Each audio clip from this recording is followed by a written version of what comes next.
Good afternoon. कैसे हैं आप लोग? बढ़िया।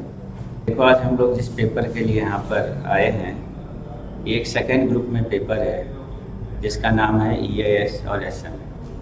ठीक है, दो पेपर है। एक पेपर एंटरप्राइज इंफॉर्मेशन सिस्टम, तो दूसरा पेपर स्ट्रैटेजिक मैनेजमेंट। ठीक है, दो पेपर। 50 नंबर का EIS है, 50 नंबर का SM फिक्स होता है। क्लियर हो गया? 5 क्वेश्चन EIS के होते हैं, 5 क्वेश्चन SM में आपको आंसर करने होते हैं। दोनों में 5-5 क्वेश्चन होते हैं। ठीक है, MCQ होते हैं 30 मार्क्स के, तो बाकी बचे 70। 35 प्लस 35 के आपका सब्जेक्टिव क्वेश्चन होगा। राइट? इस पेपर का जो क्रोनोलॉजी है वो सेकेंड ग्रुप में पहले आपका एडवांस अकाउंट का पेपर होता है, फिर उसके बाद ऑडिट होता है, फिर EIS SM होता है, और लास्ट में आपका FME को होता है। तो सेकेंड लास्ट पेपर आपका सिलेबस का कह सकते हैं इसको, मतलब 7th पेपर होता है। क्लियर हो गया?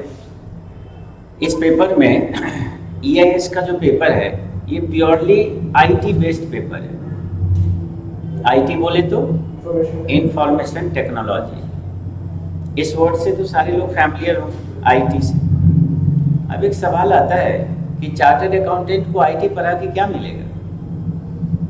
तो देखो, आज से बिफोर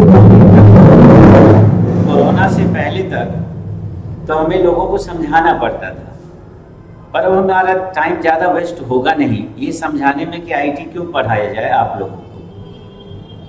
पहले इसलिए समझाने में थोड़ा समय लगता था क्योंकि बिजनेस का 80% हिस्सा जो था वो ऑफलाइन होता था। क्लियर? और 20% हिस्सा क्या होता था? ऑनलाइन होता था। कुछ एक बिजनेस ऐसे थे, मतलब 100 व्यापार में अगर देखा जाए तो एक आधा ऐसा व्यापार था जो कि 100% ऑनलाइन हो रहा था बिफोर कोविड। राइट? तो हमें स्टूडेंट को बताना पड़ता था कि देखो, आने वाले समय में तुम्हें इस पेपर का यूज करने को मिलेगा।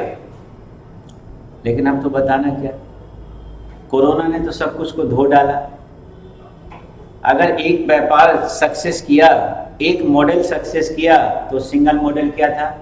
ऑनलाइन। गलत तो नहीं बोल रहा हूं? वर्क फ्रॉम होम कल्चर क्या है बेटा? Online system. कितनी बड़ी आजादी दी आप सोच के देखिए।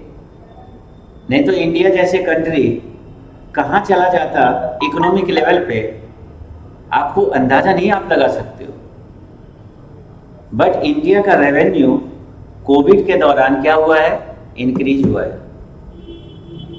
क्यों इंक्रीज हुआ? क्योंकि हमारे यहाँ इतनी बड़ी कंट्री और पूरा का पूरा हम लोग सारे के सारे क्लास को शिफ्ट कर दिए ऑनलाइन में। हमारे घर, आपके घर, सबके घर बच्चा ने स्कूल की क्लास कहाँ पर लिया? ऑनलाइन पोर्टल पे लिया। यहां तक कि गवर्नमेंट स्कूल के जो बच्चे हैं बेटे, वो भी ऑनलाइन पोर्टल पे क्लास लिया है। लिया नहीं लिया? बताइए। आपने भी क्लास लिया, हमने भी क्लास दिया।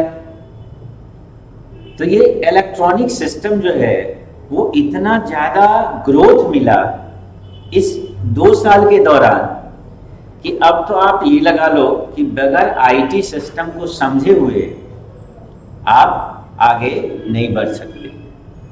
चाहे आप टैक्सेशन की बात करो, चाहे आप बेटे अकाउंटिंग की बात करो, चाहे आप लॉ की बात करो।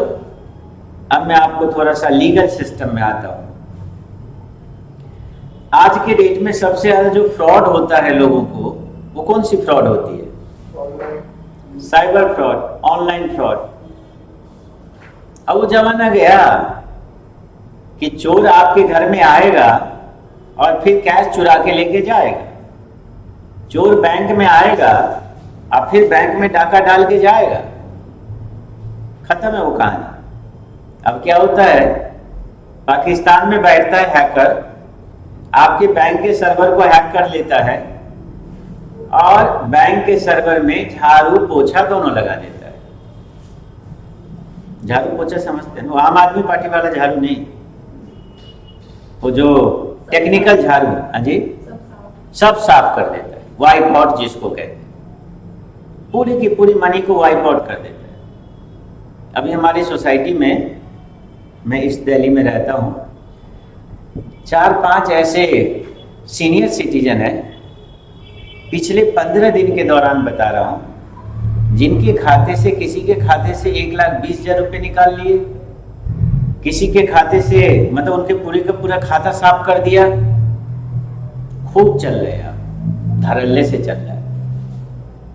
अब आप बताइए, इस सिस्टम को रोकने के लिए जो लीगल सिस्टम है, क्या उसको आईटी की नॉलेज नहीं होनी चाहिए? आप सोच के देखिए। तो आने वाले समय में बेटा, जितने भी पुलिस स्टेशन है, पुलिस स्टेशन पे जितने भी वहाँ पर थानेदार है, उनको भी आईटी की नॉलेज गैदर करनी पड़ेगी। और अगर वो गैदर नहीं करेंगे तो how they investigate any case, कैसे वो करेंगे? आप सोच के देखिए। आपको आईटी का नॉलेज है नहीं, आप जिस जगह पर गए, जब वहां गया तो वहां पर आप क्या करते हैं? एविडेंस इकट्ठा करते हैं। सारे एविडेंस आईटी में कर लो इकट्ठा। आपको अगर आईटी का सबूत मिटा दिया, अब आप क्या करोगे? आप लोग नीरव मोदी का नाम सुने? कौन है नीरव मोदी? क्या किया उसने? किस बात की चोरी किया? किस टाइप का चोरी किया उसने? लोन लेके चला गया। अच्छा, उसने लोन लिया था आपके हिसाब से?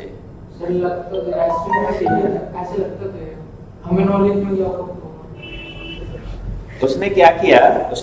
आप सुनिए। आप किसी दुकान पे गए, ठीक है, वहां से आपने कुछ सामान लिया, तो जब दुकान से आपने सामान लिया तो दुकान वाला बोला पैसा दो, ठीक है, पैसा आपके जेब में थे नहीं, तो आपके कोई मित्र वहां खड़े थे।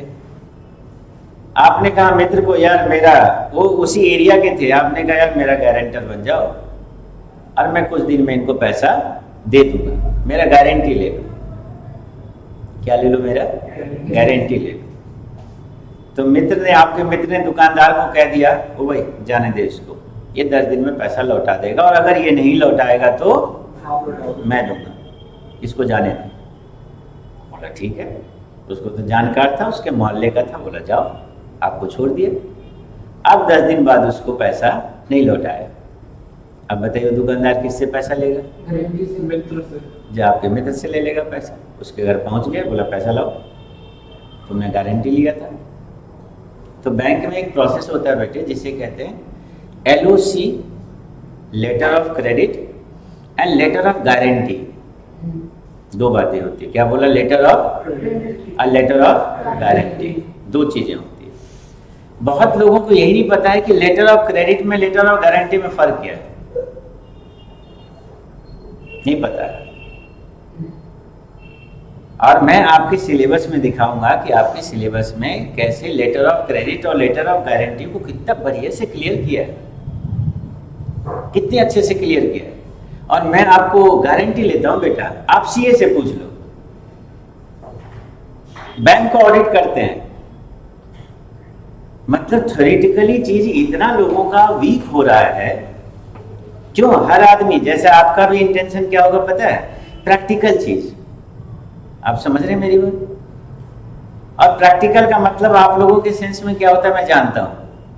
जहां नंबर्स आ गए वो प्रैक्टिकल है, और जहां पर कुछ लिखा हुआ आ गया वो थ्योरी है। मतलब ऐसे टाइप कुछ भी आया तो क्या है? वो थ्योरी है, और नंबर आया तो प्रैक्टिकल है, राइट? जबकि ऐसा नहीं होता। अब क्यों नहीं होता वो मैं बाद में आऊंगा, पहले मैं आपको जरा बता दूं लेटर ऑफ क्रेडिट और गारंटी, क्योंकि अभी वो एक केस के बारे में बता रहे थे, तो आपको क्लैरिटी होना चाहिए। आपको क्लैरिटी नहीं है, आप लोगों को जानकारी होनी चाहिए ना हमें, भाई आपके फील्ड का है ना। अब उसने क्या किया बेटे, अमेरिका गया और वो डायमंड का मर्चेंट था, इतना तो पता होगा सभी को। तो अमेरिका से डायमंड खरीदता था। अब डायमंड उसने खरीदा तो व्यापारी पैसा मांगेगा ना उससे, तो उसने पंजाब नेशनल बैंक को खड़ा कर दिया, बोला ये पैसा देगा, अगर मैं नहीं दूंगा तो ये पैसा देगा।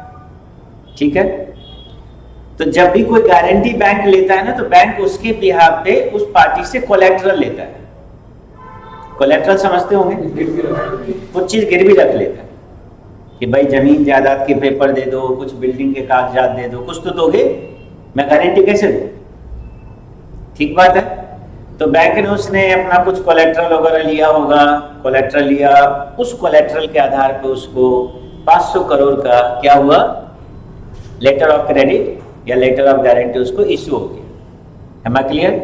अभी इसलिए कह रहा हूँ लेटर ऑफ क्रेडिट या गारंटी, क्योंकि अभी इसमें आप लोगों को कंफ्यूजन है। तो अभी आप मान लो, बस गारंटी मानो, क्रेडिट मानो, जो भी मानो, उसको इशू कर दिया इशू। अब वो इशू कर दिया, अब उसको 500 करोड़ का हो गया। जब उसका ड्यू डेट हुआ, जब उसको लौटाना था, तो उसने नहीं लौटाया, तो व्यापारी किससे पैसा लेगा? बैंक से। बैंक ने उसको पैसा दे दिया।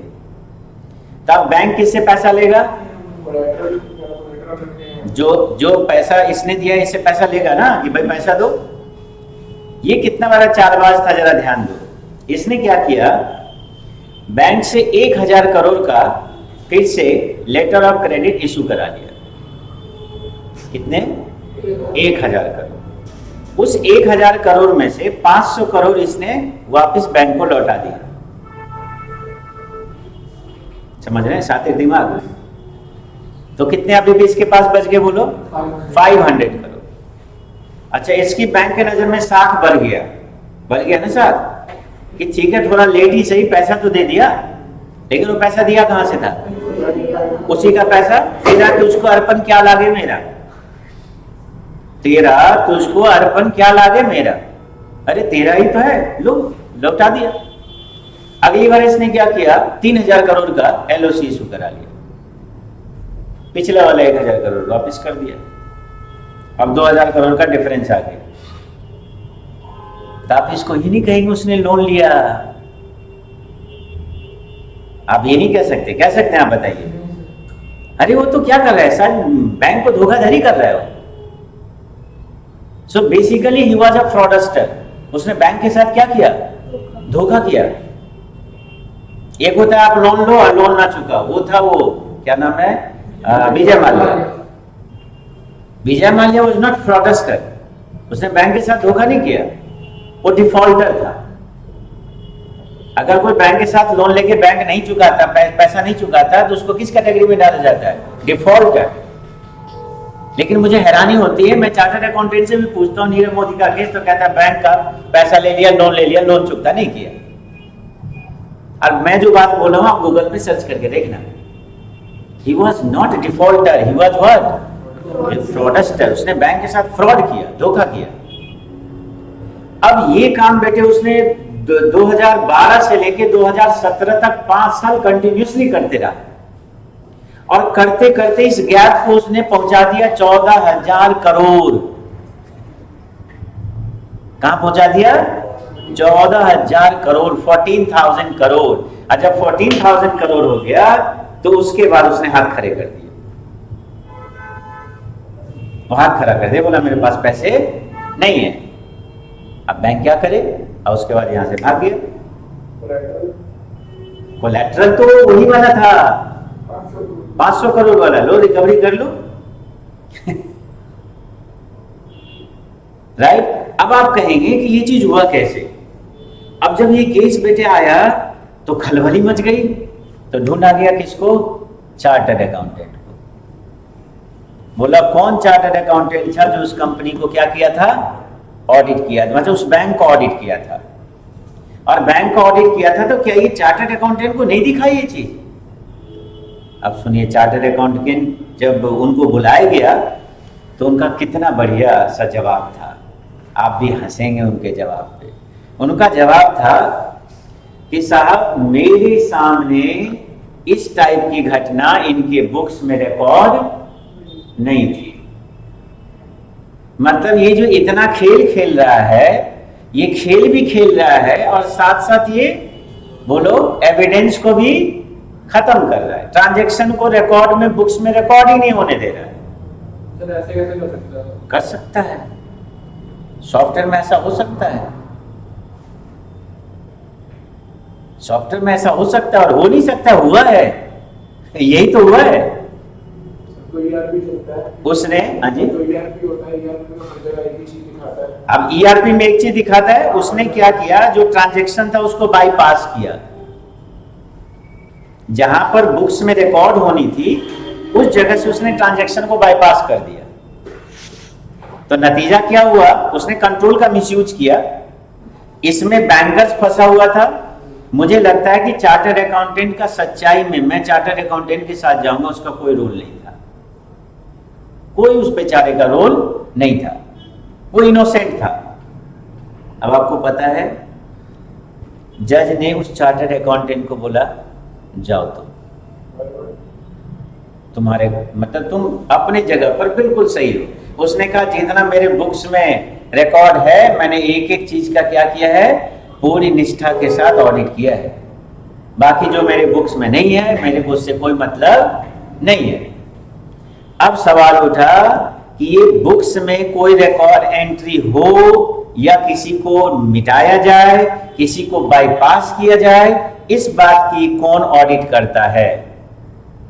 तो बेटे आज आपको मैं एक जानकारी दे दूं, इस बात की ऑडिट करता है एक चार्टर्ड अकाउंटेंट, जिसको हम कहते हैं आईएएस ऑडिटर।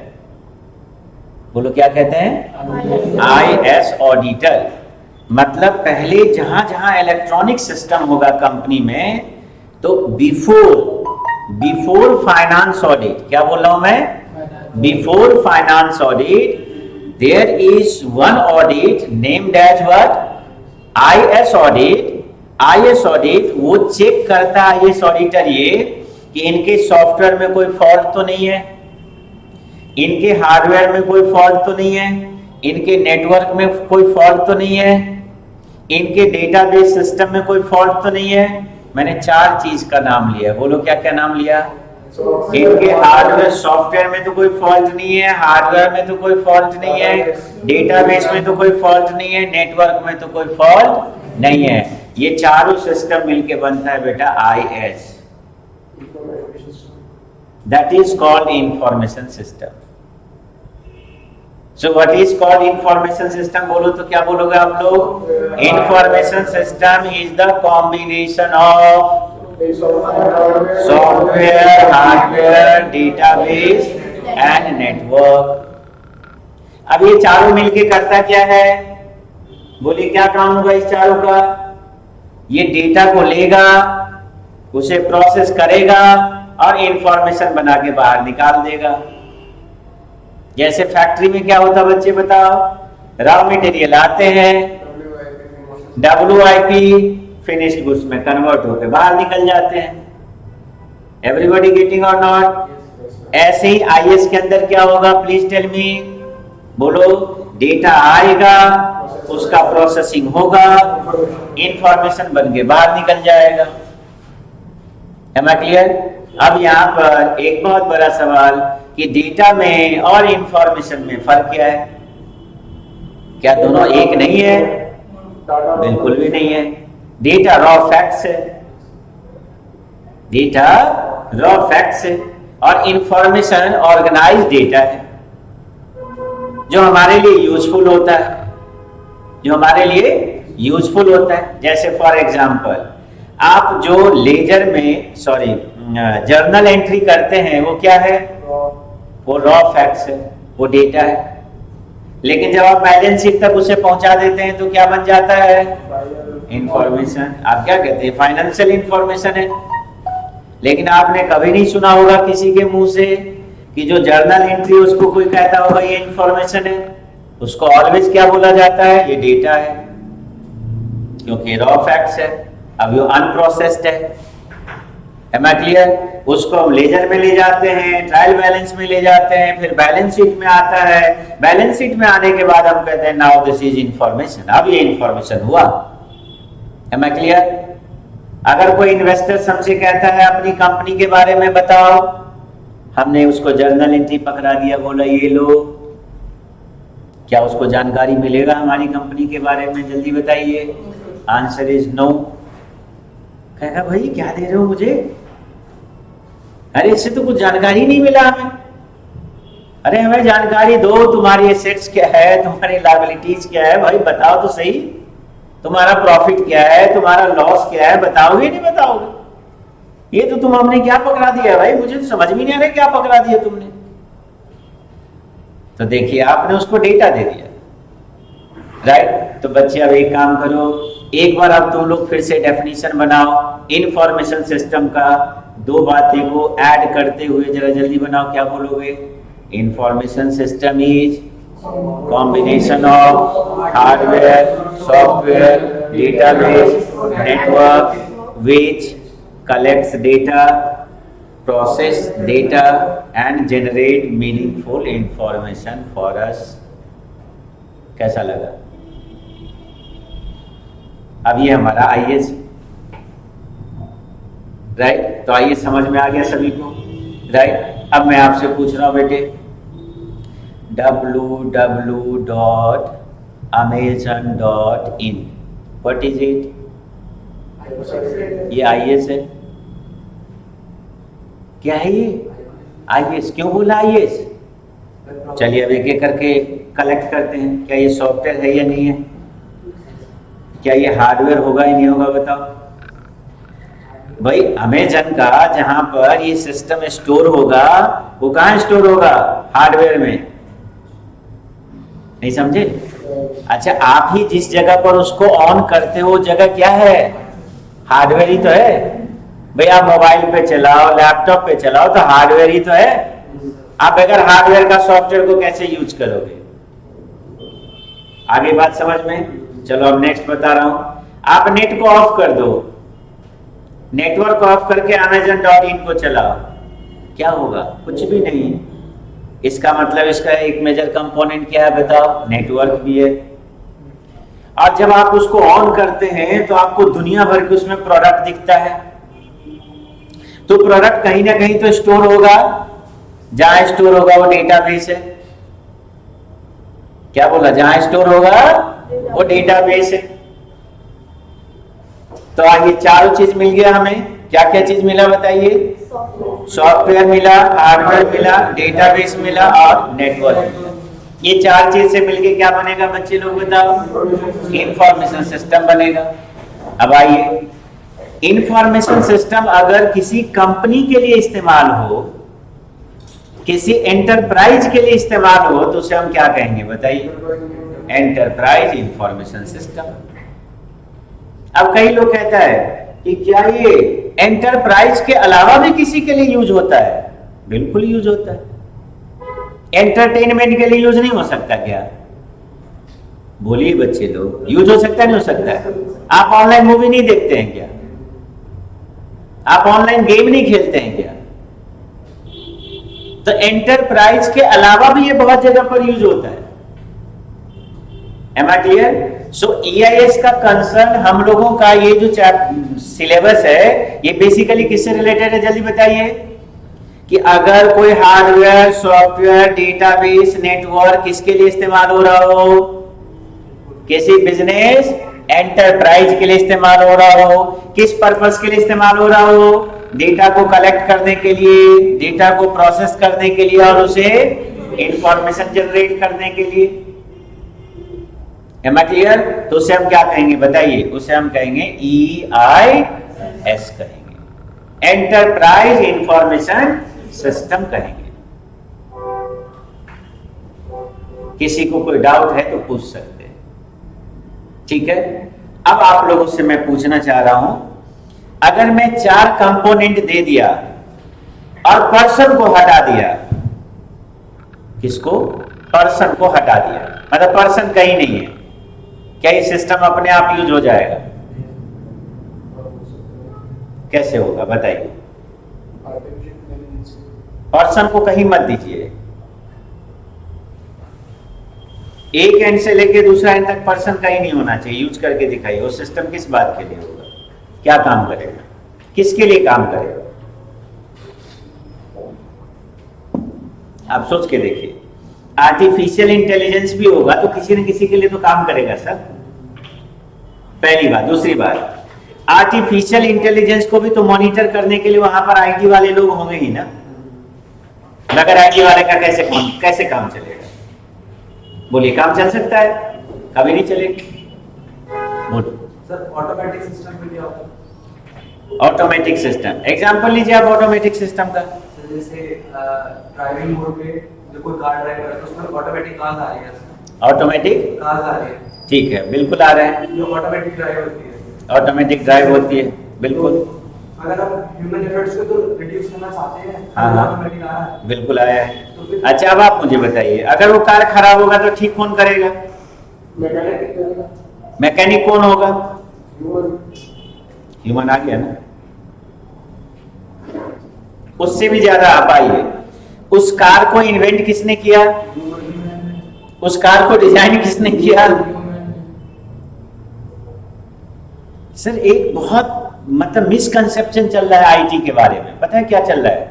कि आईटी लोगों की नौकरी खाता है। बिल्कुल भी नहीं। मैं कहता हूं रोबोट आ जाए, भगवान भी बन जाए, तो भी इंसान की नौकरी कोई नहीं खा सकता। सिर्फ जरूरत इस बात का है कि आपको उधर इंक्लाइंड होना पड़ेगा। हाँ, उसकी नौकरी चली जाएगी जो अपने आप को आईटी में अपडेट नहीं करेगा। थोड़ा सा ये वर्ड बोल दीजिए, जो अपडेट नहीं करेगा। आपको अपडेट करना पड़ेगा। अब आप अपडेट से वंचित नहीं रह सकते। और आईटी ने अपडेट के काम को बेटा थोड़ा सा फास्ट कर दिया है। पहले क्या होता था ना कि अगर आप मान लो 2-4 साल थोड़ा सा अपडेट नहीं भी रहे तो खिंच जाती थी गाड़ी। अब नहीं। अब तो 1 साल के अंदर पता नहीं कंपनी कहां पहुंच जाते हैं, एक कंपनी और दूसरी कंपनी पता नहीं कहां नेगेटिव में चले जाते हैं। साल भर के अंदर ही इतना फास्ट लाइफ कर दिया किसने? आईटी ने। तो आप लोगों को बता रहा हूं, कितनी भी ठंड क्यों ना हो, अपने बॉडी के अंदर जो एनर्जी लेवल है, जो वार्म है, उसको ठंडा मत होने देना। प्रोफेशनल लाइफ में आए हो, एंड तक बुढ़ापे तक अपडेट होना पड़ेगा। और ये अपडेट और फास्ट करना पड़ेगा। जो जितना फास्ट अपडेट करेगा, आज के डेट में क्या हुआ बेटे, जिसने जितनी जल्दी आईटी को अडॉप्ट कर लिया वो इतना तेजी से ग्रो हो गया। अब देखिए, हम आईटी पढ़ाने वाले टीचर और हम अडॉप्ट नहीं कर पाए। सच्चाई बता रहा हूं आपको, खुल के बता रहा हूं, नहीं किया। लेकिन जिन लोगों ने अडॉप्ट किया, एक फिजिक्स वाला टीचर है कोई, पता है 800 करोड़ की संपत्ति बना लिया। कितना? यूनिकॉर्न बन गया। अब बताइए 7000 करोड़। सोचने में देखिए क्या लगता है। और यही बात मैं अपने बच्चे को पिछले 22 सालों से, पता है 22 साल से मैं पढ़ा रहा हूं इस पेपर को। 22 सालों से मैं सीए वाले को समझा समझा के थक गया, लेकिन इस पेपर के तरफ को अट्रैक्ट नहीं हुआ। बड़ा दुख होता है, अपने लेके भी दुख होता है, लेकिन अपने से ज्यादा बेटे उनको लेके दुख होता है।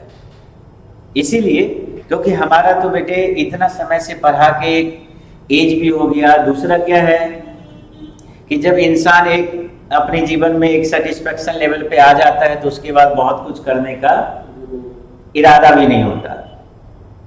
तो हम तो अपने आप को टीचिंग में ऐसा ढाल लिए कि मतलब बहुत कुछ अब इरादा नहीं है कि ये कर दूं वो कर दूं। जो यंगस्टर्स होते हैं उनमें इस बात की एनर्जी होता है।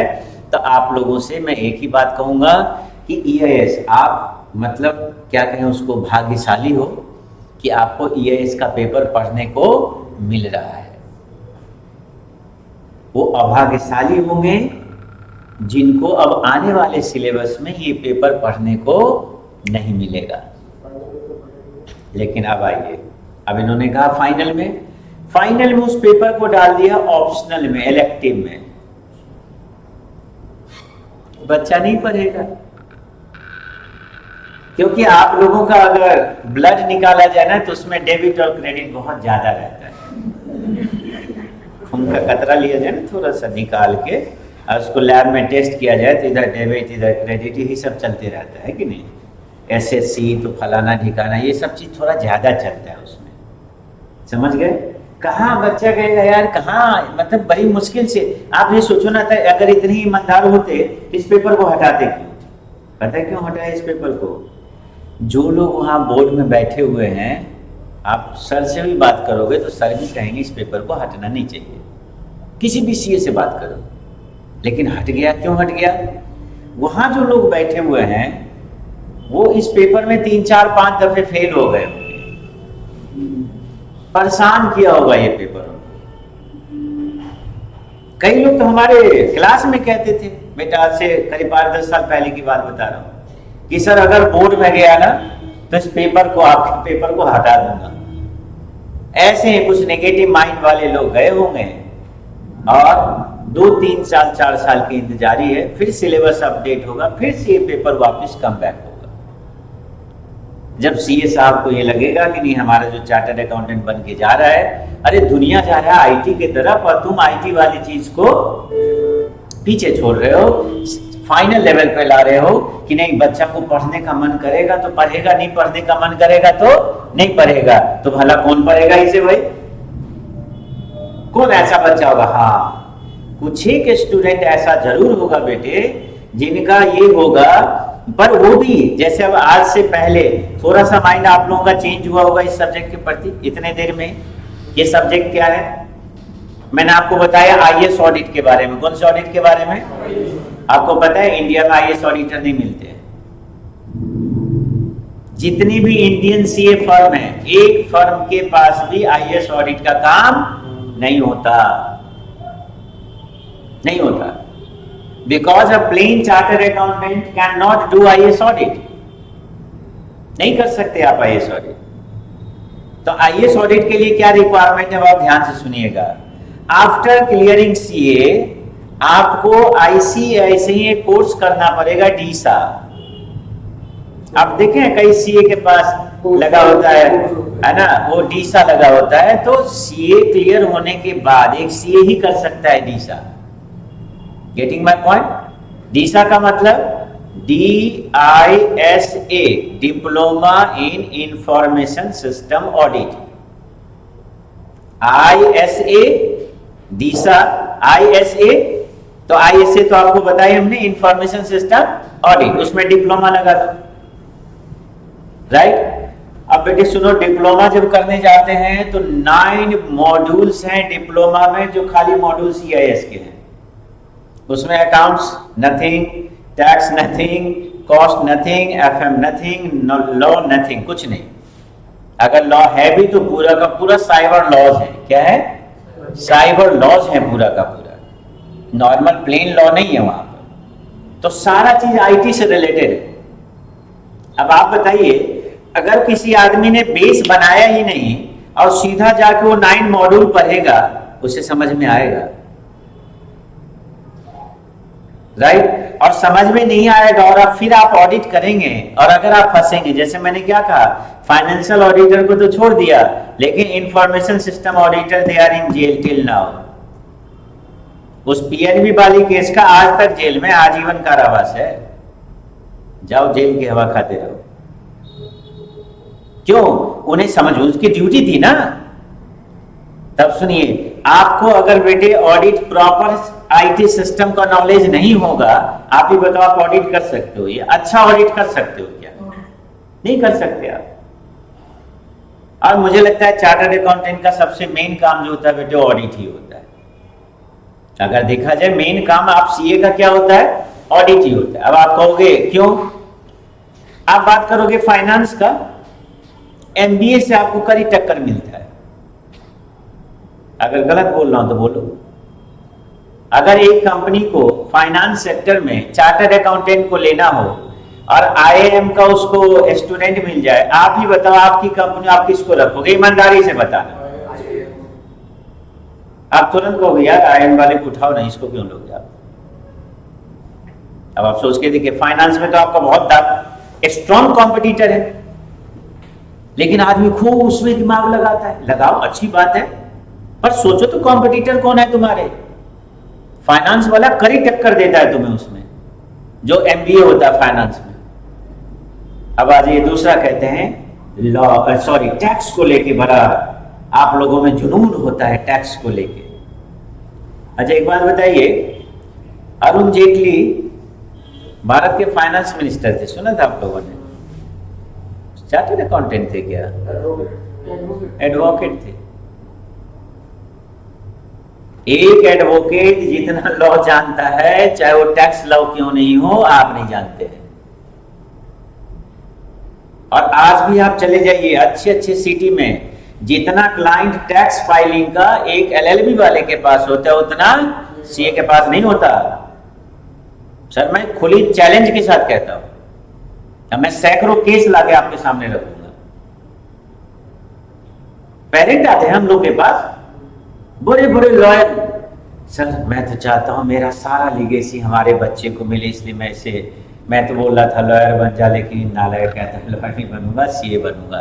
किसी भी हालत में इसको सीए बनाओ, किसी भी हालत में सीए बनाओ, क्योंकि मेरी लीगेसी है, इतने सारे हमारे क्लाइंट है, सारा क्लाइंट का लिस्ट मैं देना चाहता हूं इसे। अब बात समझ में आया? मतलब एलएलबी वाला भी वहां पर आपका लॉ के फील्ड में क्या है बेटे बताओ? टैक्स में कॉम्पिटिटर है। मत समझना कॉम्पिटिटर नहीं है। एक लॉ था, एक फील्ड आपके पास है, कौन सा बोलिए? ऑडिट का। आप ढूंढिए तो कॉम्पिटिटर आपको नहीं मिलेगा। अगर कोई कॉम्पिटिटर होगा तो you will be a chartered accountant और she will be a chartered accountant. मतलब एक सीए के सीए का ही कंपटीशन होगा, दूसरा आपके पास कोई दूर दूर तक कंपटीशन नहीं है। और आईएएस ऑडिटर में तो बेटा आपका कोई कंपटीटर है ही नहीं, उसमें तो संख्या ही नहीं है। आप आईसीए की वेबसाइट पे चले जाइए, मेंबरान के लिस्ट है, वहां पर आप ढीसा वाले मेंबरान का लिस्ट देखिए, आप सरप्राइज हो जाएंगे। आप कहेंगे सारा चीज छोड़ो, अब तो हमें ढीसा ही करना है। लेकिन अभी ढीसा आप कर ही नहीं सकते, पहले सीए बनना पड़ेगा। बट मेरा एक आप लोगों से रिक्वेस्ट होगा कि आप लोग आईटी को ना भूलें, चाहे पेपर रहे या ना रहे, अपने आप को अपडेट करके रखना बेटा। जॉब में जाओगे वहां पर रिक्वायरमेंट होगी, एम आई क्लियर? अपना बिजनेस चलाओगे वहां पर रिक्वायरमेंट होगी, हर जगह रिक्वायरमेंट होगी, हर जगह रिक्वायरमेंट। जो फिजिक्स वाले की बात हो रही है 7,000 करोड़ का, ऐसा नहीं, कोई बहुत बढ़िया फिजिक्स पढ़ाता है, आप क्लास देखिए, आपको लगेगा तो साधारण साधारण फिजिक्स पढ़ाता है, इससे बढ़िया बढ़िया फिजिक्स पढ़ाने वाला है। लेकिन बढ़िया फिजिक्स पढ़ाने वाला कहां कमी रह गया? उसने इंफॉर्मेशन टेक्नोलॉजी का यूज नहीं कर पाया। जिसने आईटी का यूज किया, जो आईटी का बढ़िया यूजर बन गया बेटे, वो आज के डेट में कहते हैं ना, कर लो दुनिया मुट्ठी में। एलन मस्क का नाम जानते हैं? एलन मस्क अगर कहता है मैं पूरी दुनिया को मुट्ठी में करूंगा, तो किसके बल पे? आईटी के बल पे। अभी उसने ट्विटर को खरीदा, सुना होगा? ट्विटर प्रॉफिट मेकिंग कंपनी है, loss making? Loss making. Sir कहां है आप, किस दुनिया में? लॉस मेकिंग है। और घाटे वाली कंपनी को उसने 3 लाख करोड़ की, कितने करोड़ में उसने उसे परचेज कर लिया। क्यों परचेज किया जरा सोच के देखिए तो आप लोग। ना बेटा, कितने करोड़ लोग हैं जिनका पूरा खानदान का लिस्ट उसमें है। वो कहां रहता है, वो कितने बजे अपना सोशल में मीडिया में आता है। आजकल लोगों का ट्रेंड चल गया ना, चल भाई सेल्फी लिया, खट डाला, अपलोड किया, इंतजार नहीं। लोग इंफॉर्मेशन कलेक्ट करेगा। यस, इतने लोगों का इंफॉर्मेशन उसको बैठे बिठाए मिल गया।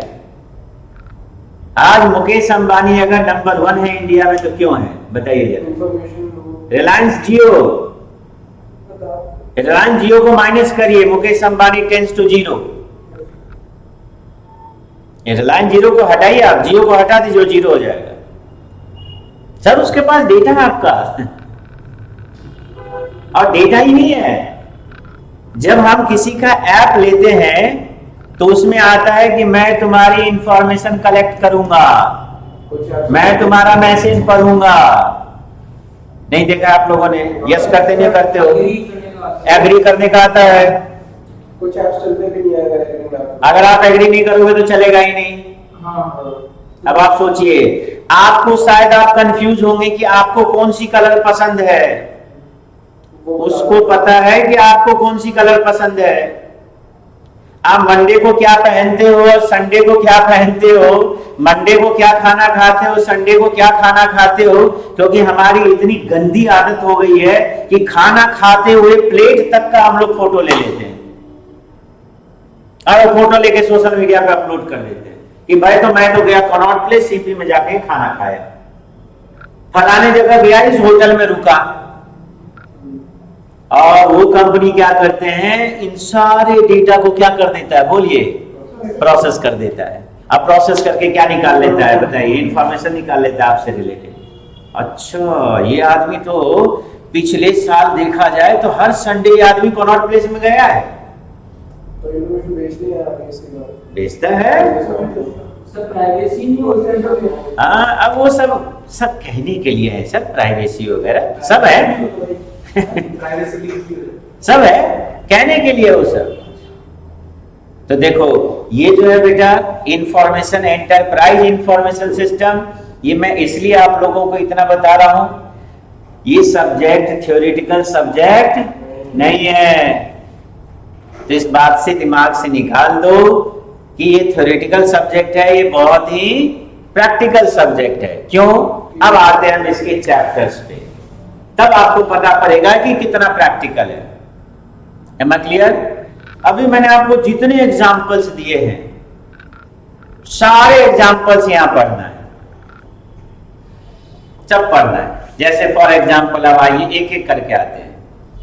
हमने आपको बोला जी बैंक वाला कहानी बोला था ना बेटे, एक चैप्टर है जिस चैप्टर का नाम है चैप्टर नंबर 5। क्या बोला? Chapter number 5। ये देखिए,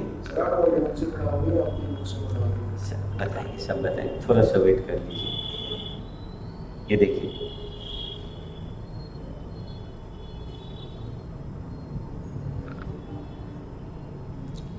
this is chapter number 5। What is name of this chapter? Core banking system, जिसको हम शॉर्ट में कहते हैं सर CBS। क्या कहते हैं? CBS। आज की डेट में जितने बैंक्स हैं all are what?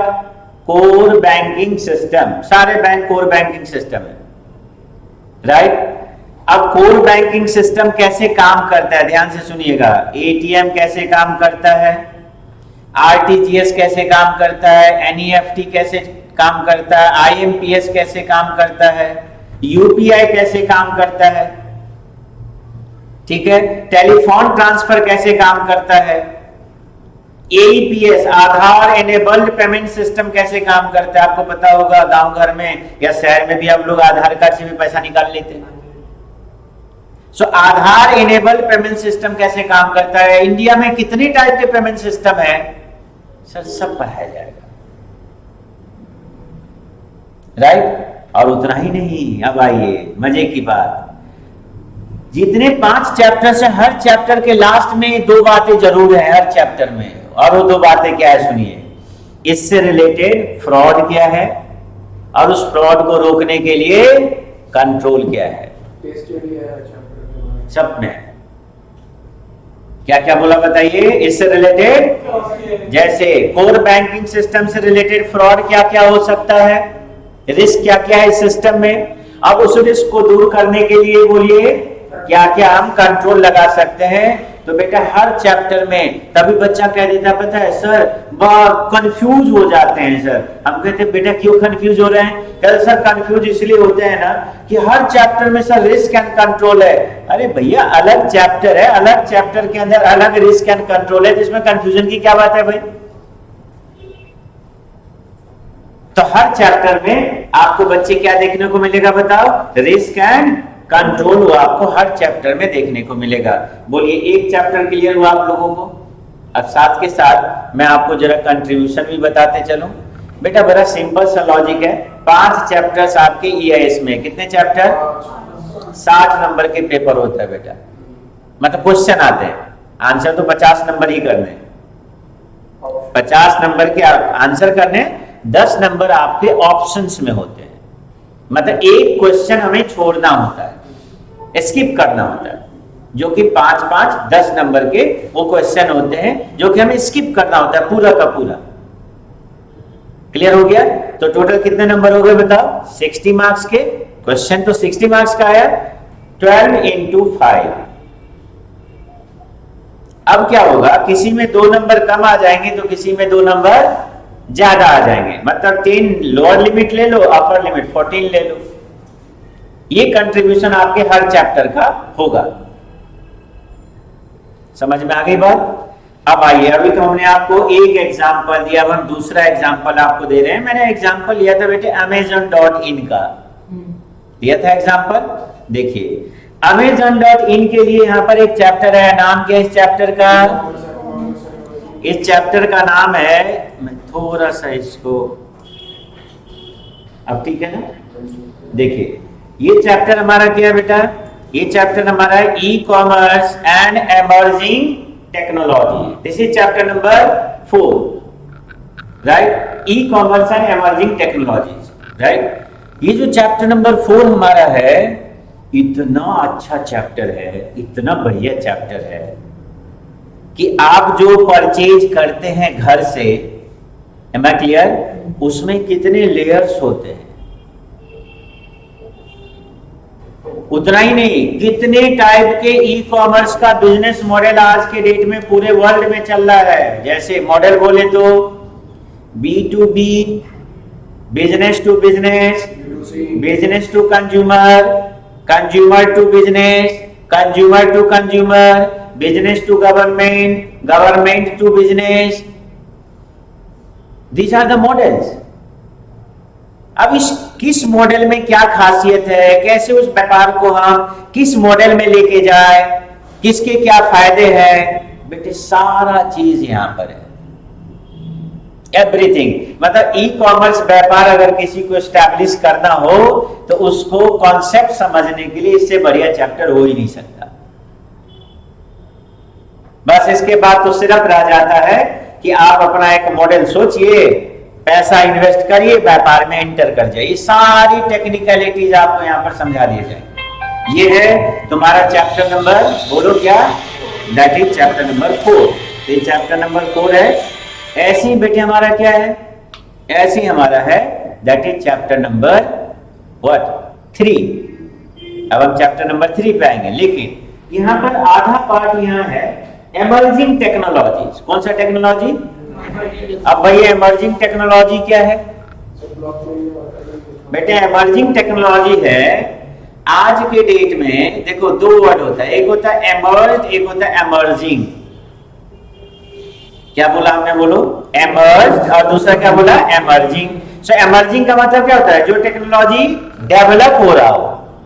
So emerging means, इसको मैं रिप्लेस कर रहा हूं दूसरे वर्ड से, क्या बोलोगे? डेवलपिंग। क्या क्या टेक्नोलॉजी डेवलप हो रहा है? तो आईसीआई इस बात को, इस चैप्टर को लेके अगर सबसे ज्यादा अपडेट होता है ना बेटा, तो इसी चैप्टर में होता है। क्यों? नया टेक्नोलॉजी है ना, नए नए टेक्नोलॉजी अपडेट हो रहा है। अब जैसे मैं कुछ टेक्नोलॉजी का आपके सामने नाम ले रहा हूं। आपने क्लाउड कंप्यूटिंग सुना होगा, आजकल बड़ा चल रहा है क्लाउड कंप्यूटिंग, है ना? Virtualisation, grid computing. क्या बोला वर्ड? ग्रिड कंप्यूटिंग, ठीक है। अच्छा, आजकल आप लोग नाम सुन रहे होंगे बेटे IoT, इंटरनेट ऑफ थिंग्स, नहीं सुना है ना? अच्छा, जानते जरूर होंगे। आपने टीवी का वो ऐड देखा है जिसमें एक आदमी 2 किलोमीटर पहले होता है घर का एसी ऑन कर देता है? वो ऐड देखा है? अच्छा, कोई 2 किलोमीटर पहले अपने घर का एसी कैसे ऑन कर सकता है? मोबाइल फोन के ऐप से। इसका मतलब वो घर का एसी और मोबाइल फोन दोनों इंटरनेट से कनेक्ट हो गया, तभी तो घर से बाहर से ऑफ कर दिया उसे। अच्छा बेटे, एक आप सुनते होंगे बड़ा मजेदार आजकल है एलेक्सा, प्रचार भी आते हैं। एलेक्सा गाना सुना, एलेक्सा टीवी ऑन कर, एलेक्सा पंखा ऑन कर। अब पंखा भी आ गया IoT, पंखा भी आ गया IoT। बहुत ऐसे लोग हैं जो बहुत व्यस्त हैं, वॉशिंग मशीन में कपड़े डाला वो भी सॉफ्टवेयर से चलता है, ऐप से चलता है और चल दिया घर से। ऑफिस पहुंचा, आधा घंटा बाद ऑफिस से उसको बंद कर देगा। कपड़े डाल के, और मान लो ऑन करने का समय नहीं है, फटाफट नीचे गाड़ी लगी हुई थी, जाके गाड़ी में बैठा, चल दिया, गाड़ी से उसको ऑन कर दिया। मतलब आपके घर का सारा सामान आपके मोबाइल में। किसको ऑपरेट करेंगे? करिए वहां से ऑपरेट। घर में जो इन करेंगे तो उसके जो लॉक हैं वो लॉक भी बेटे IoT आ गए हैं, वाईफाई से कनेक्टेड है। अब सपोज करिए आप अमेरिका चले गए, आपके घर में 2 गेस्ट आ गए, कोई बात नहीं, बहाना बनाए तो अलग बात है, नहीं तो आप चाहे तो अपने गेस्ट को अपने घर में रुकवा सकते हैं, स्टे करा सकते हैं। खोल दीजिए वहां से, घर का लॉक खोल दीजिए। Am I clear? अब आप चाहते हैं कि आपके जो गेस्ट हैं वो आपके बेडरूम में ना जाए, अपना बेडरूम को वहां से लॉक करिए। जितना एक्सेस आप चाहेंगे उतना ही आप एक्सेस दे सकते हैं आप अपने गेस्ट को। सोचिए, तो ये सारा चीज बेटे अब आप कहां पढ़ने वाले हैं बताइए प्लीज? दैट इज, और इन सब से इस बच्चे ने एक नाम लिया तो थोड़ा बता ही दूं, ब्लॉकचेन। नाम सुना है blockchain? Sir non hackable process होता है, मतलब इतना होता है। चलिए, नॉन हैकेबल प्रोसेस होता है। मैं आपको बता रहा हूं, बिटकॉइन का नाम सुना है आप लोगों ने? क्या है बिटकॉइन जी? ब्लॉकचेन के ऊपर ही है, क्रिप्टो करेंसी। क्रिप्टो करेंसी है। आपको पता है आने वाले समय में क्या होगा? आने वाले समय में रुपया पैसा सब खत्म। इससे मोह माया मत रखिए, कागज का टुकड़ा ही तो है ये नहीं? बताइए। अच्छा बताइए, नवंबर 2014 में हमारे प्रधानमंत्री ने क्या कर दिया? बोला आज रात के 12 बजे से 16 में आज रात के 12 बजे से ये कागज का एक टुकड़ा हो जाएगा, लीगल टेंडर मनी नहीं रहेगा, खत्म। जाइए लेके घूमिए उसको। बहुत लोगों से मैं पूछता हूं उस कागज के टुकड़ा को लेके, तो बहुत लोग कहते नहीं हमारा पैसा है। अरे भाई तुम्हारा नहीं है। अच्छा तुम्हारा तो उस समय कहां गया जिस समय उन्होंने कह दिया ये सारी संपत्ति किसकी है? भारत सरकार की है, सारी संपत्ति उन्हीं की है। अब बहुत लोग इस बात को एक्सेप्ट नहीं करते, तो मैं कई लोगों से पूछता हूं, जिस घर में आप रहते हैं जमीन जायदाद सब आपकी, बिल्डिंग आपने बनाई, तो एमसीडी को टैक्स क्यों देते हैं? अगर आपकी है तो उसको टैक्स मना करके देख, बोली कि हम टैक्स नहीं देंगे तुम्हें। जो हम फैसिलिटी देते हैं उसका टैक्स। कौन सी चार्ज बेटे? जो हमें ड्रेनेज सिस्टम दिया हो गया ना। अब आप बताइए, जब उसके सेल परचेज के लिए जाते हैं तो टैक्स क्यों देते हैं? प्रॉपर्टी। हाँ हाँ, जब आप उसके सेल परचेज के लिए जाते हैं तो गवर्नमेंट को टैक्स क्यों देते हैं? आ गए ना बात फिर वो मिला जुला के वहीं आ गए। चलिए उससे भी ज्यादा बताता हूं। आज ये हमारी जमीन है, यहां से मेट्रो स्टेशन निकालना हो गवर्नमेंट को, क्या करेगी गवर्नमेंट? चल भाई खाली कर यहां से, पैसा देंगे। कहां गए? आपका मालिकाना कहां गया? मैं पूछना चाहता हूं। मतलब सिंपल वे में हम लोग एक उसके केयर टेकर हैं, बस। समझ गए? तो बेटा क्रिप्टो करेंसी आने वाला समय में जो करेंसी होगा वो कौन सा करेंसी होगा? बोलो। Crypto currency. चाहे भारत सरकार चाहे या ना चाहे, क्रिप्टो करेंसी का जमाना तो बेटे है, ये कहीं नहीं जाने वाला है, ये आएगा। सो अगला फ्यूचर क्रिप्टो करेंसी है। और क्रिप्टो करेंसी में जो बेस होता है, जो करेंसी प्रोड्यूस करता है, दैट इज द ब्लॉकचेन। और ब्लॉकचेन अब ब्लॉकचेन क्या होता है, एक छोटा सा एग्जांपल अभी देता हूं, बहुत ज्यादा नहीं बता पाऊंगा क्योंकि बहुत टिपिकल टॉपिक आपने पूछ दिया है, तो एक छोटा सा एग्जांपल देके आपको समझा देता हूं। चैप्टर में तो पढ़ाओगे ना? बिल्कुल पढ़ाएंगे सर, क्या बात करते हैं। सुनिए ध्यान से, आप लोगों ने गूगल डॉक्यूमेंट को यूज किया है? गूगल डॉक्यूमेंट, गूगल एक ऑनलाइन डॉक्यूमेंट की फैसिलिटी देती है। जैसे मान लीजिए हम लोग यहाँ पर 10 लोग हैं, हम 10 लोगों को एक प्रोजेक्ट मिला। ड्राइव पर डाटा स्टोर करना है। एक मिनट, हम 10 लोगों को क्या मिला बेटा? एक वर्क मिला, प्रोजेक्ट मिला, ठीक है। मैं रहता हूँ गुड़गांव में, ये भाई रहते हैं दिल्ली में, ये रहते हैं मुंबई में, ये रहती है कोलकाता में, ये रहती है चेन्नई में, इनको श्रीलंका भेज दो, पाकिस्तान की लाइक है वहां भेज दो, है ना, उसको म्यांमार भेज दो। तो हम सब लोग अलग अलग जगह पर रहते हैं, क्लियर हो गया। अब क्या हुआ कि हमें प्रोजेक्ट तो एक ही है, प्रोजेक्ट एक है, पर हम लोग अलग अलग जगह पे रहते हैं, ठीक है। सेम प्रोजेक्ट पे हमें काम करना है, तो गूगल ने एक फैसिलिटी दिया, फैसिलिटी का नाम है गूगल डॉक्यूमेंट। हम एक डॉक्यूमेंट क्रिएट करते हैं बेटा, उस डॉक्यूमेंट पे जैसे मान लो मैंने उसमें कुछ लिखा, ठीक है, हाय, इस बच्चे ने लिखा हेलो, तो हाय के बाद हेलो आ गया, ठीक है। इन्होंने लिखा सेलिंग प्राइस 500 रुपए, इसने लिखा डिस्काउंट 30%, तो हेलो के बाद आ गया सेलिंग प्राइस, बोलिए 500 रुपए और डिस्काउंट 30 रुपए। अब जो भी पर्सन उसमें ऐड कर रहे हो सबको दिख रहा है, वो सबके लिए एक्सेसिबल है, वो आपके लिए भी एक्सेसिबल है, हमारे लिए भी एक्सेसिबल है, सबके लिए एक्सेसिबल है। Am I clear? तो हमें कैसा फील आएगा? कि हम सब एक साथ ही काम कर रहे हैं। यस, हमें फील आएगा कि हम सब एक साथ काम कर रहे हैं। मतलब यहां पर एक चेन बना, अब ध्यान से सुनिए, क्या बना? एक चेन बना। उस चेन में जितने भी लोग अपना अपना चीज ऐड करते जा रहे हैं, उस चेन का वो ब्लॉक बना। क्या बना? जैसे हमने कहा हाय, तो हाय एक ब्लॉक हुआ, भाई ने कहा हेलो, हेलो एक ब्लॉक आके उस चेन में ऐड हो गया। अब उस चेन को हम सब पकड़ के बैठे हुए हैं, आई बात समझ में? उस चेन को हम सब पकड़ के बैठे हुए हैं। अच्छा, इस चेन की एक खासियत है, क्या बोला? इस चेन की एक खासियत है, जितने लोग उस चेन को पकड़ के बैठा होगा, ये चेन केवल और केवल उसी के लिए एक्सेसिबल होगा, बाकी के लिए नहीं होगा।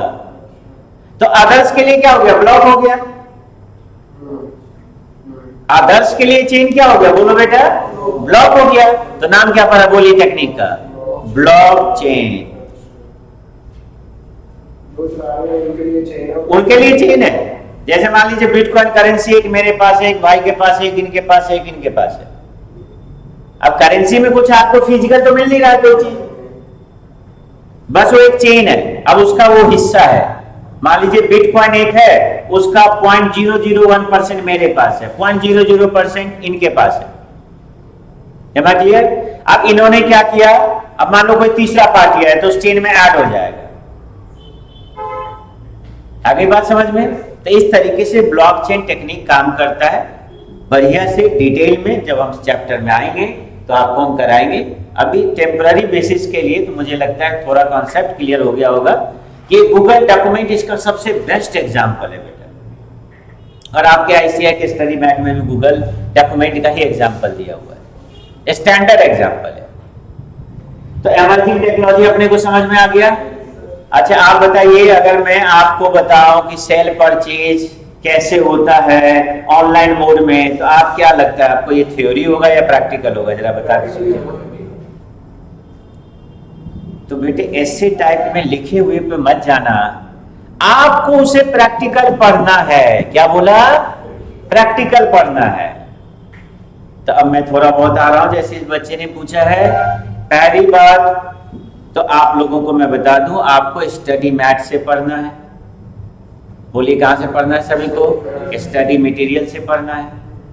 मैं आपको कहाँ से पढ़ाऊंगा? स्टडी मटेरियल से। आई डोंट हैव बुक, मेरे पास बुक नहीं है। सो मेरे पास क्या है? मेरे पास है स्टडी मटेरियल। एक काम हमने किया है आप लोगों के लिए बहुत मेहनत करके, ठीक है? और वो काम हमने क्या किया बेटा, अभी तक आपके एग्जाम में जितने क्वेश्चंस आए हैं, ठीक है, अभी तक आपके आरटीपी में जितने भी क्वेश्चंस पूछे गए, आरटीपी मतलब रिविजनरी टेस्ट पेपर, अभी तक आपके मॉक टेस्ट पेपर में जितने भी क्वेश्चंस पूछे गए, एम आई क्लियर? उस क्वेश्चंस को इसी बुक के अंदर, क्या बोला, इसी बुक के अंदर जिस टॉपिक के पास उसका आंसर है उसके पास सामने हमने क्वेश्चन लिख दिए। नहीं समझे आप लोग? जैसे मान लो ब्लॉकचेन है, ब्लॉकचेन का यहां मतलब टॉपिक दिया हुआ है और ब्लॉकचेन से आपके एमटीपी में कभी क्वेश्चन आ गया, तो मैंने उस ब्लॉकचेन के उस क्वेश्चन को उठा के और यहां जहां ब्लॉकचेन का टॉपिक है वहां पर लाके उसको पेस्ट कर दिया है। अब उससे फायदा क्या होगा? यस, आप जब भी हमारे उस बुक को पढ़ेंगे, मतलब मैं जो बुक दूंगा, पहली बात क्या हुआ, स्टडी मैट है पूरा का पूरा, लेकिन उसमें आपको ये पता पड़ जाएगा कि ये टॉपिक हुआ, इससे रिलेटेड एमटीपी में these are the question that have been asked, these are the question that have been asked in examination, which year के साथ एमटीपी में कब आया था, ये बेटे आपको लिस्ट ऑफ, आपको वहां पर क्या मिल जाएंगे, बोलो, क्वेश्चंस मिल जाएंगे। तो इससे क्या होता है, जब स्टूडेंट पढ़ता है तो पढ़ने के साथ साथ उसको ये आइडिया बहुत जरूरी होता है कि आखिर इससे एग्जाम में क्वेश्चन क्या आता है, कैसे पूछा जाता है। तो आपके लिए ये काम क्या हो गया बेटे, बताओ? बहुत आसान हो गया, क्योंकि मैं देखता था कि बच्चे जब बेटे एग्जाम की तैयारी करता था वो 2 दिन का, तो बेचारा भागता फिरता था। कैसे भागता था? सुनो यार, एमटीपी पढ़ना है, अब कभी एमटीपी निकाला और एमटीपी से फिर उसको मिला रहा है वहां से, फिर कभी आरटीपी निकाल रहा है। तो मैंने कहा इस झंझट से इसको मुक्ति दे दो, फ्री कर दो। तो ऑल इन वन मैं देखता हूं, या आप लोग पता कर लेना, अगर यहाँ पर पीछे वाले बच्चे का कुछ बुक्स पढ़ा होगा तो आप देख लेना, उस बुक में पूरा हमने वो चीज करके दे दिया है, ठीक है? ये हो गया बेटे, मैंने क्या किया वो आप लोगों को समझा दिया, राइट? स्टडी मटेरियल से ही अपने को पढ़ना है, दूसरे बुक को हाथ नहीं लगानी है, ठीक है? ये बात तो एकदम सभी को समझ लेना है। अब देखिए तीसरा चैप्टर हमारा क्या है, जो आप लोगों को मैंने अभी बताया है। बताइए इस चैप्टर का नाम क्या है? चलिए अब आपसे पूछना चाहता हूँ, इंफॉर्मेशन सिस्टम के कंपोनेंट्स में क्या क्या होगा? Software, hardware, database, people, network, ये 5 कंपोनेंट। M I clear? और इसी 5 कंपोनेंट के बारे में यहाँ पढ़ना है, खत्म। और एक पार्ट जो ऑलरेडी मैं शुरू में बता दिया था आपको, हर चैप्टर के लास्ट में क्या मिलेगा आपको?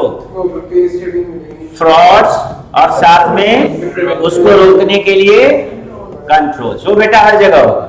जैसे देखो यही चैप्टर है ना, तो इसके एंड वाला टॉपिक में आपको लेके आ रहा हूं। देखो सही नहीं, ये देखो कंट्रोल्स है, ये देखिए, ठीक है? यहाँ पर लिखा ना बेटे, data resource, network communication, computer system. This chapter deal controls and need classification of information system controls on different perspective, objective while auditing information system. मतलब information system को audit करते समय क्या क्या objective ध्यान में रखना है, their control and in-depth discussion on organization structure and responsibilities are well emphasized upon. Clear हो गया? तो ये आपका चैप्टर नंबर क्या हो गया बेटे, बताओ? 3। तो बताइए 3 चैप्टर का नाम क्या क्या बोला हम लोगों ने, बताइए तो फटाफट। सबसे पहला क्या बोला था? Core banking system. उसमें क्या पढ़ने जा रहे हैं हम लोग, बताइए? बैंक से रिलेटेड, मतलब आईटी में बैंक कैसे काम करता है, बैंकिंग प्रोसेस जब आईटी में आया तो ये काम कैसे करता है, समझ में आ गई बात। उससे रिलेटेड फ्रॉड क्या हो सकता है, उससे रिलेटेड कंट्रोल क्या होगा। सेकंड चैप्टर हमने क्या देखा बेटे, जो चैप्टर नंबर 4 था, e commerce and emerging technologies. तो ई कॉमर्स सिस्टम कैसे काम करता है, फिर उसमें आईटी का रोल और साथ में एमर्जिंग टेक्नोलॉजीज, और एक टॉपिक तो कॉमन है, रिस्क एंड कंट्रोल्स या फ्रॉड्स एंड कंट्रोल। अब देखो हमारा नेक्स्ट जो चैप्टर है बेटे वो आपका चैप्टर नंबर 2 है, this is financial and accounting. अब अभी इस बच्चे ने एग्जाम्पल लिया था ईआरपी का। आप लोग में से कितने लोग हैं जो ईआरपी के बारे में जानते हैं? सर मैंने ऐसे भी सुना था, सॉफ्टवेयर जो ईआरपी है, टैली भी ईआरपी है, उसके अंदर ये होता है कोई भी आप ट्रांजैक्शन, अगर कोई बंदा चंडीगढ़ में ट्रांजैक्शन करता है तो दिल्ली के पोर्टल पे उसी टाइम ऐसे इनकम शो होगी जो वहाँ पे शो होगी, इसको ईआरपी बोलते हैं। देखिए बेटा कंपनी को एक बड़ी प्रॉब्लम होती थी आइसोलेशन को लेके। क्या वर्ड यूज किया हमने? Isolation. What is the meaning of isolation? अलग प्रोसेस, अलग अलग। अब जैसे आप समझो हमारी कंपनी की ब्रांच दिल्ली में है और एक ब्रांच हमारा कोलकाता में, एक ब्रांच हमारा चेन्नई में, दूसरा ब्रांच हमारा बेंगलोर में, क्लियर, पटना में। तो पूरा इंडिया में हमारा ब्रांच कंपनी का क्या बेटे बताओ फैला हुआ है। अब हमें दिक्कत कहाँ आती थी, जरा ध्यान से सुनिएगा। दिल्ली के ब्रांच में अगर कोई काम हुआ तो हम कोलकाता में उसको एक्सेस नहीं कर पाते थे, कोलकाता के ब्रांच में कोई काम हुआ तो दिल्ली में एक्सेस नहीं कर पाते थे। इसमें 1 हफ्ते का समय लग जाता था वहां की जानकारी यहां तक आने में, यहां की जानकारी वहां तक जाने में। अब सुनो, अब ये तो हुआ हमारा क्या बेटे बताओ, ये तो हमारा क्या हुआ, दैट इज डिस्टेंस पे, कि डिस्टेंस ज्यादा हो गया तब ना। अब सुनो, एक ही एरिया है, यही रूम है, और इस रूम में हमारा परचेज डिपार्टमेंट है, सेल्स डिपार्टमेंट है, प्रोडक्शन डिपार्टमेंट है, एचआर डिपार्टमेंट है, अकाउंट्स एंड फाइनेंस डिपार्टमेंट है, रिसर्च एंड डेवलपमेंट डिपार्टमेंट है ना। कोई नाम गलत तो नहीं लिया ना? इतना डिपार्टमेंट तो कंपनी में होते हैं ना बेटा। अब सुनिए दिक्कत क्या आती थी, परचेज डिपार्टमेंट अलग, सेल्स अलग, प्रोडक्शन अलग, मार्केटिंग अलग, अकाउंट्स एंड फाइनेंस अलग। मतलब एकला चलो, क्या बोला, एकला चलो। एकला चलो समझते हो, अकेला चलेंगे, मुझे तेरे से कोई मतलब नहीं है। अरे भाई ऐसे कैसे काम चलेगा, ऐसे काम चलेगा? बोलिए। आपके घर में 4 मेंबर है, चारों मेंबर अलग अलग काम करे, बताओ ऐसे काम चलेगा घर में? नहीं चलेगा ना। आपस में कम्युनिकेशन तो होनी चाहिए कि आप क्या कर रहे हो। ऐसे में कैसे होगा, जरा ध्यान से सुनिएगा। ऐसे में ऐसे होगा कि घर के एक बच्चा निकल रहा था, उधर से एक उनके जानने वाले आए, बोला बेटा पापा, बोला तो बाहर गए। ठीक है, बेचारा वापस जाने लगा। जब वापस गया थोड़े दूर पे तो उस घर की एक बच्ची आ रही थी। अंकल नमस्ते, राम राम। बोला बेटा तुम्हारे घर आया था पापा, तुम्हारा भाई बोला पापा जो है घर से बाहर है। अरे वो तो घर में सो रहे हैं। घर में सो रहे हैं? बड़ा नालायक बच्चा है। देखिए 2 जगह से क्या मिल रहे हैं, बोलिए। क्वेश्चन एक ही है लेकिन 2 जगह से जानकारी 2 मिल रही है। ये आइसोलेशन में ही हो सकता है, लेकिन अगर इसको हम इंटीग्रेट कर दें तो सारी जानकारी हमारी एक जगह से मिलेगा। तो बेटे जितने भी फाइनेंशियल सिस्टम है ना आपके, इसमें आप सॉफ्टवेयर के बारे में पढ़ोगे। टैली, ईआरपी का सॉफ्टवेयर जिसको सैप कहते हो, आपको सॉफ्टवेयर के बारे में हम बताएंगे यहाँ पर कि सॉफ्टवेयर कैसे काम करता है। अकाउंटिंग का सॉफ्टवेयर आपका कैसे कंपनी में इंस्टॉल होता है, कैसे इससे रिलेटेड फ्रॉड होता है। जो बैंक वाला फ्रॉड था ना, वो ईआरपी का फ्रॉड था, तो आपको हम यहाँ पर समझाएंगे। यस। अब आ जाइए, एक लास्ट है, उधर से आवाज आ रही है क्लास छोड़ने के लिए। ऑटोमेटेड क्या है लिखा हुआ बेटे बताओ, बिजनेस प्रोसेस। इसमें हमें ये सीखेंगे कि बिजनेस प्रोसेस को ऑटोमेट कैसे किया जाता है। ऑटोमेट मतलब बेटे कंप्यूटराइज, कि काम अपने आप हो जाए। क्या बोला, काम अपने आप हो जाए। अच्छा बताइए, आपके पास मोबाइल का जो बिल आता है वो अपने आप आता है या कोई आदमी उसको बना के भेजता है? अपने आप आता है। आपके घर में जो बेटे इलेक्ट्रिसिटी बिल का आता है बेटे, रिमाइंडर आता है, वो अपने आप आता है या कोई उसको रिमाइंडर भेजता है? अपने आप आता है। आजकल देखेंगे सारे मेल में लिखा रहता है this is system generated mail, you need not to reply this mail, इसको रिप्लाई मत करो। क्लियर? रेलवे से हम अपना टिकट बुक कराते हैं, जब हमारे को जाने का होता है तो 3 घंटा पहले आता है कि आपकी ट्रेन का टाइम ये है, आपका सीट ये है, आपका ये है, दिस दैट, सारी जानकारी आ जाती है। बताओ जानकारी भेजने वाला कौन है? बोलो बेटा, सिस्टम है, ऑटोमेटेड सिस्टम है। तो ऐसे ऑटोमेटेड सिस्टम के बारे में हम पढ़ेंगे कि बिजनेस प्रोसेस को ऑटोमेट कैसे करी जा सकती है। मतलब प्रिंसिपल पे ध्यान दो, जो बाकी जो काम है उसको आउटसोर्स कर दो, जो आपका मेन काम नहीं है बेसिकली, ये मतलब किसको कहते हैं ऑटोमेटिक बिजनेस प्रोसेस? नहीं, ऑटोमेटिक बिजनेस प्रोसेस कहते हैं कि हम अपने सारे बिजनेस के पार्ट को क्या करेंगे, computer, hardware, software, database, network से जोड़ देंगे। ठीक है, मैंने आपको बता दिया हम किससे पढ़ाएंगे बेटे, बताओ, स्टडी। तो आपके पास अगर स्टडी मटेरियल है तो हम उसी से पढ़ाएंगे। Am I clear? एक बुक हम आपको देंगे, जो बुक क्या होगा बेटे बताइए, जिसमें आपका स्टडी मटेरियल होगा। स्टडी मटेरियल के अलावा उसमें हमने एमटीपी, आरटीपी वगैरह के क्वेश्चंस डाल दिए हैं। साथ में आपको एमसीक्यू का हम लिस्ट देंगे, समझ गए?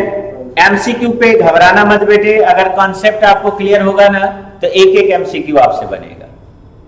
ठीक है, आज के लिए इतना ही। जय हिंद, जय भारत, है ना।